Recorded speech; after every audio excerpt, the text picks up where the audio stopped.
তারপরে চিকিৎসার জন্য আমি এই দেশে আসি। আমি যখন এখানে আসি, আমার ভাইকে আমি রেখে এসেছিলাম, ছোট ভাইকে। আমি যখন এই দেশে আসি, আমার সুস্থ মাকে আমি রেখে এসেছিলাম। একটি ঘর রেখে এসেছিলাম, যেই ঘরে আমি এবং আমার ছোট ভাই বড় হয়েছি, যেই ঘরে আমার বাবার স্মৃতি ছিল, যেই ঘরে আমাদের দুই ভাইয়ের সন্তানরা জন্মগ্রহণ করেছিল, যেই ঘরে আমার মায়ের বহু স্মৃতি ছিল, সেই স্মৃতিগুলোকে ভেঙে চুরে ধুলায় মিশিয়ে দেওয়া হয়েছে। যে ভাইকে আমি রেখে এসেছিলাম সেই ভাই এখন আর নেই।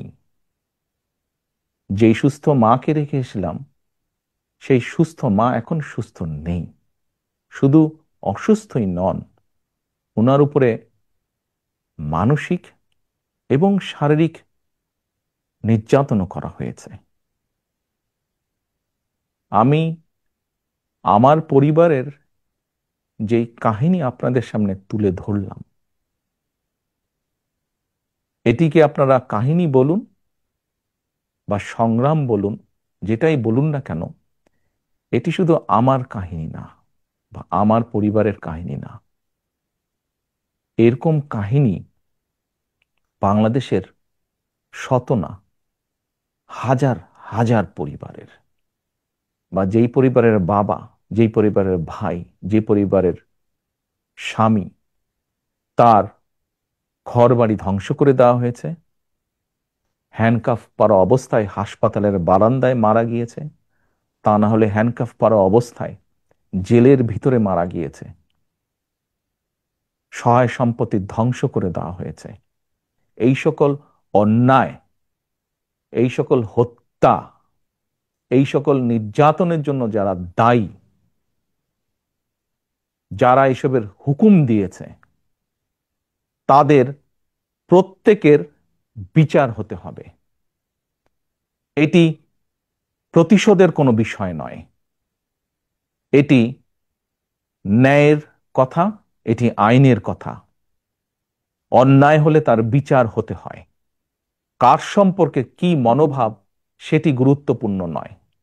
এখানে একটা বিষয় আলোচনায় এসছে যে যারা অপরাধী তাদের বিচার হবে, কিন্তু দল হিসেবে আওয়ামী লীগ তাদের রাজনীতিতে অংশগ্রহণ করতে পারা না পারার প্রশ্ন। বিএনপিরও অনেক নেতা অনেক সময় বলেছেন যে কোনো রাজনৈতিক দলকে নিষিদ্ধ করার পক্ষে তারা নন। তো এখন নির্বাচনও সামনে আসছে, ফলে আওয়ামী লীগ রাজনীতি করতে পারবে কি পারবে না সে ধরনের একটা প্রশ্ন আসছে। তো সেই জায়গাটাতে বিএনপির কি অবস্থানটা হতে পারে? দল হিসেবে তারা যদি অন্যায় করে থাকে, তাহলে দেশের আইন অনুযায়ী তার বিচার হবে, দেশের আইন সিদ্ধান্ত নেবে। তার মানে এটা আদালতের বিষয় বলে মনে করছেন? দল হিসেবে যদি অন্যায় হয়ে থাকে তাহলে তাই হবে।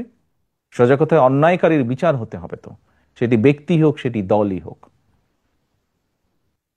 আমরা বিভিন্ন সময় আমরা বিশ্বাস করি এবং বিভিন্ন সময় আমরা বলিও, আমরা বিএনপি আমরা যারা করি আমরা বলিও যে আমাদের রাজনৈতিক সমকল ক্ষমতার উৎস জনগণ।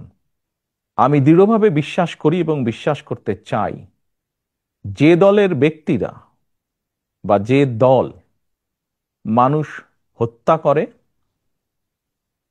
মানুষ গুম করে, মানুষ খুন করে, দেশের মানুষের অর্থ সম্পদ লুটপাট করে বিদেশে পাচার করে, জনগণ তাদেরকে সমর্থন করতে পারে বলে আমি মনে করি না। জনগণ যদি সমর্থন না করে কোনো রাজনৈতিক দল বা রাজনৈতিক সংগঠনকে, তাদের টিকে থাকার তো কোনো কারণ আমি দেখি না। যে ব্যক্তিতে আমরা বিশ্বাস করি, জনগণের সিদ্ধান্তে আমরা বিশ্বাস করি, জনগণের সিদ্ধান্তের উপরে আমরা আস্থা রাখতে চাই।